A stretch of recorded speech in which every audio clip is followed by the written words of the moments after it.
आज आपण बनवणार आहे अंड्याची चटणी। हे बघा, मी 3 कांदे कापलेले आहे अंड्याच्या चटणीसाठी आणि एक गाठा लसूण घेतलेला आहे आणि कोथिंबीर घेतलेला आहे। चला तर आपण गॅस चालू करून कढई ठेवूया।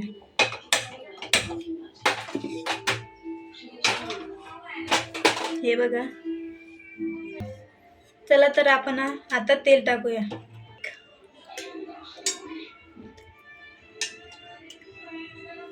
मी आधी उबळे तेल टाकलेलं आहे। चला तर आपण आता लसूण कुटून घेऊया। चला तर आपलं तेल तपलेलं आहे। आता आपण त्यात मोहरी टाकूया थोडी। हे बघा, मोहरी टाकायची थोडी आणि थोडं जिरं टाकायचं।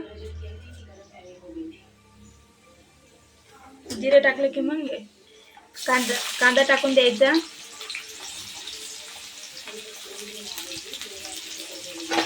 आणि आता हे हलवून घ्यायचं। हे बघा, कांदा चांगला तळून घ्यायचा। हे बघा, आता आपला कांदा झालेला आहे चांगल्या प्रकारे। आता आपण यात लसूण टाकून घेऊया।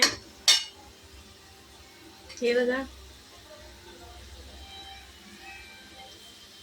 लसूण चांगला होऊ द्यायचा। हे बघा, आता लसूण आपला झालेला आहे। आता कांदा आणि लसूण चांगला तळलेला आहे। हे बघा, आता हे अंडे फोडून घ्यायचे। एका प्रकार हे असे हे काढून घ्यायचे एका वाटीत।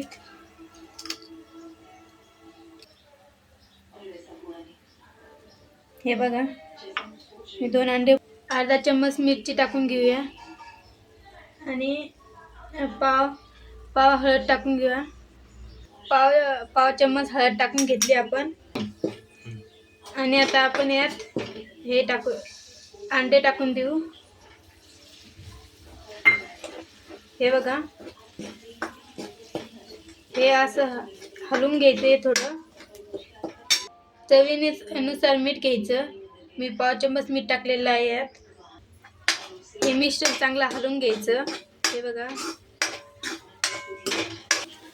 5 ते 7 मिनिटे हलवून घ्यायचं चांगलं।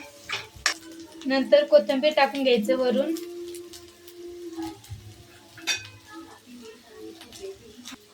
तर हे बघा, आपली चटणी तयार झालेली आहे। तर आता आपण आता चटणी प्लेटमध्ये घेऊन खाऊन बघूया। हे बघा, आता मी वाटीमध्ये काढून घेतलेलं आहे आपल्याला खायला। हे बघा, आपली अंड्याची चटणी तयार झालेली आहे। तर आता आपण खाऊया।